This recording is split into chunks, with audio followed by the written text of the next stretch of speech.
Hey guys, welcome back to the channel. Welcome to another video. We're going to be talking about Manchester United and Frenkie De Jong because it seems that we can finally say that this saga is reaching its conclusion after reports are now suggesting that Manchester United and Barcelona have agreed a fee for the Dutch international, and we could soon be seeing the unveiling of Frenkie De Jong as a Manchester United player in the very near future. It does seem like this transfer story is finally reaching its conclusion, and that a move for the Dutch midfielder is set to take place in the very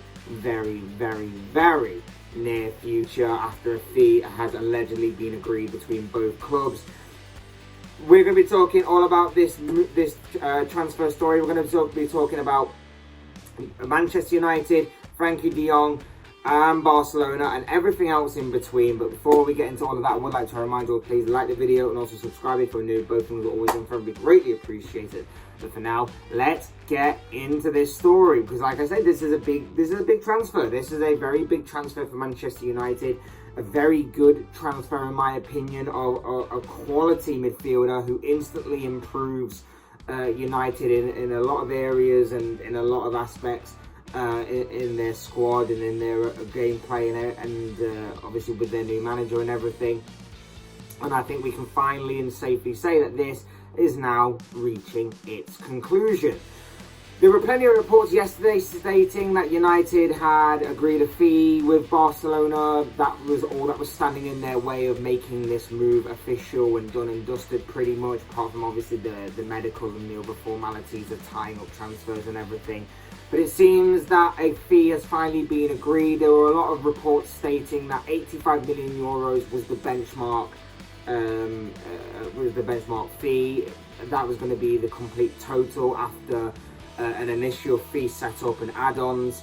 There were talks that it was going to be 65 million euros up front, which roughly works out at about 56 million pounds, and then add-ons would take it up to the region of 85 million euros. So it is big money, but either way, it does appear that United have finally reached an agreement with Barcelona on this matter. And we are finally seeing the end of what has been a seemingly very long and drawn out transfer story. Look, should we be surprised by now by the way that United conduct their business? We saw it in previous years with the likes of Cristiano Ronaldo and Jadon Sancho and whatever.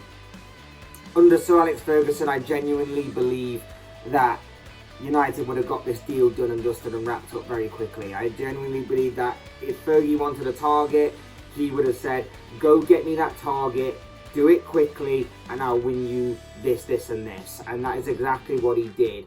Nowadays with United, it's a long drawn out media circus of a process, it seems. It seems that obviously there's a lot of talk in the media about certain transfers and about certain stories, and obviously this one was no different. This one was a very long drawn out process that, again, I understand the situation. I understand who they were negotiating with. I understand obviously Barcelona's current position financially to make them a little bit more difficult to negotiate with, and obviously they want the best deal for them given their financial position. They obviously want to add on a few extra zeros here and there, and I know they want to haggle for a bit more money to get the best possible deals for them to obviously help in their financial situation.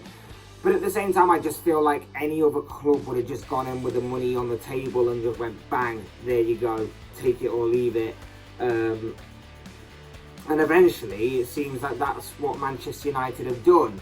Now, there has obviously been a lot of talk that given United's current situation and their position as well, that there is this thing called United tax, in which teams kind of ask for a bit more money from United given their current position and the way that they seem desperate in order to acquire big name players. And that could obviously be another element to this story as well. But at the same time, whether that's true or not, again, if you put the money on the table, Barcelona would obviously take your hand off of that, and that is exactly what's happened. It seems that this deal is going to benefit everybody.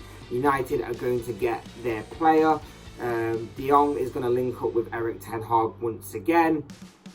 and obviously leave Barcelona, which is not something he was a massive fan of doing. He didn't really want to leave Barcelona. He was always under the impression that he wanted to try and fight for his place at Barcelona and to try and work his way into Xavi's plans at Barcelona, but at the same time it seemed that he was surplus to requirement at Barcelona, and that was why he was always open to a move away from the Spanish giants. And as well for Barcelona, they're going to get a lot of money from this, so that's going to aid their financial situation.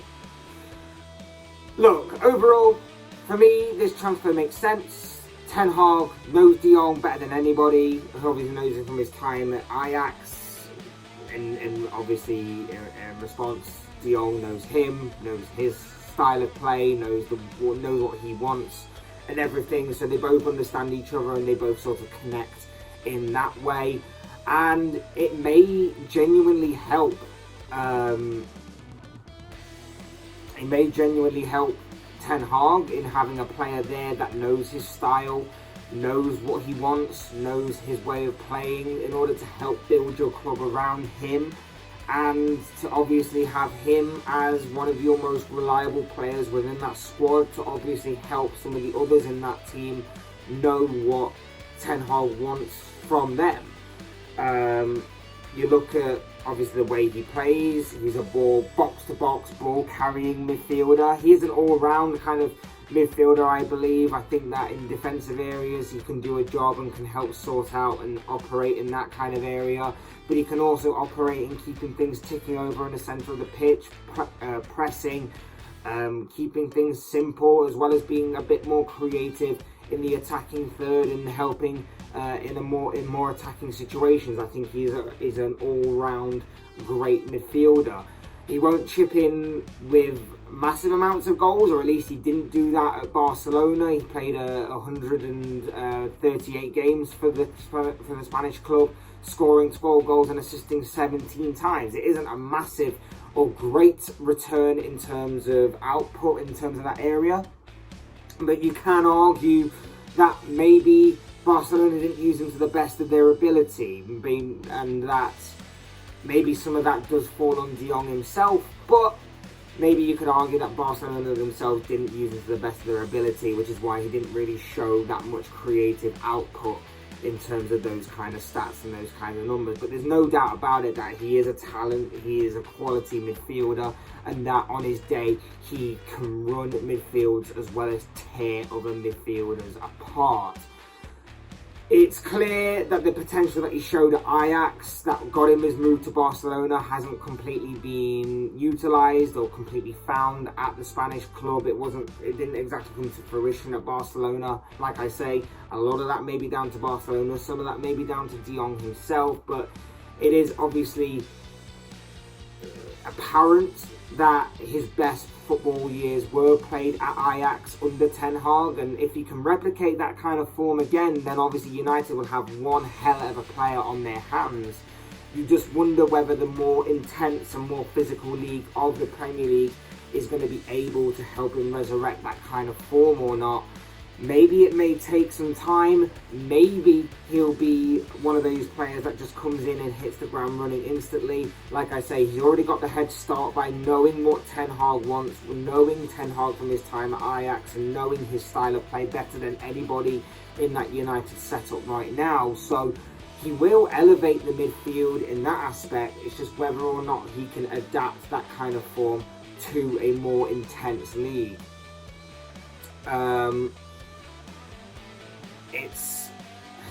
It's not to say that he's terrible. It's not to say that he's a Barcelona reject, and what I'm trying to say here. It's just that I just genuinely believe that he's been a victim of obviously Barcelona's poor running of a football club in recent years, and that's why obviously Xavi's looked at him, looked at the midfield options that are available to him at Barcelona, and have decided to go in a different direction. I genuinely believe that obviously we know that they're putting their faith in the likes of Pedri and Gavi and the new signing Frank Kessie that's coming in. It seems that De Jong was surplus to requirement, and it seems that Barcelona wanted to cash in on him whilst his value was high and whilst teams valued him high, and obviously none more so than Manchester United under their new regime, under their new manager Erik ten Hag, who, like I keep mentioning, knows Frenkie De Jong better than anybody from their time together at Ajax. And therefore, it makes sense that you buy someone that you know and is reliable. He fits into that United team instantly because he fits into Ten Hag's style. He'll fit into the squad. He'll walk into that starting 11. He obviously elevates the status, the quality and the depth of Manchester United. He strengthens an area that needed reinforcing. When you think about how Paul Pogba's left this summer and how there's a massive hole in that midfield and how we talked about for years that midfield just isn't good enough and needs to be strengthened, De Jong fits that calibre, fits that bill. I think this is just a solid piece of business overall and all round. I do think there are question marks over him as to whether he can replicate the kind of form that he showed in the Dutch League and at some stages in his Barcelona career in the Premier League. Can he adapt to the Premier League? I think there are question marks over that. I think there's a question mark over whether he can hit the ground running anyway, because the team isn't there right now. Obviously, it's going to take a lot of time for Ten Hag to get his team together and to build his team up. So it may take some time for him to find his best form. It may take a few months, it may take a year. I don't think it will hit the ground running, but hey, stranger things have happened. But there's no doubt about it. Don't get it twisted. He is a quality signing. He is an absolute talent when it comes to what he can do in the middle of the pitch in his role. I just don't think that he will quite hit the ground running. But hey, I'm there to be proven wrong, and I think that obviously I have the possibility of being proven wrong on this. I just genuinely believe that whilst United get their act together, he will be head and shoulders above the rest because he knows Ten Hag, he knows what he wants from him. But it might take some time to obviously get the rest of the team up to speed and to obviously be built around him. But this has to be just the beginning. This is just the beginning of obviously what United want. They need to obviously not take their foot off the pedal, so to speak, in terms of their pursuit of other transfers. They need to get their other top targets done and dusted and over the line faster than this, because this was a long drawn out process. Pre-season begins in about a week or two's time, so there's not that much time left before the beginning of the season really takes shape. You don't really want to be doing big transfers as the season begins, so United need to get a move on with other transfers and other targets that they're pursuing right now. But this is a very good start. This is a very promising start that Frenkie De Jong seems to be on the way to Manchester United to be unveiled in the very near future as a Manchester United player. United need to obviously follow up on this very quickly, in my opinion. But those are just the thoughts, comments, opinions, predictions, whatever you want to call it, of this guy. I want to know what you guys think. What do you make of this news that Frenkie De Jong is set to become a new Manchester United player? We can finally put this saga to rest. It seems that this deal is set to cross the line and be done and made official. What are your own thoughts, your comments, opinions, predictions, whatever you want to call it, on this particular subject down below in the comments section? We can short, it'll make for interesting reading. Otherwise, hit the like button on the way up if you enjoyed the video, subscribe if you're new or want to see more content like this. Both things are always and forever be greatly appreciated. And as always, thank you all so much for watching and listening. I've been Fletch. This has been another Fletch Talks video, and I will see you all again soon in another video.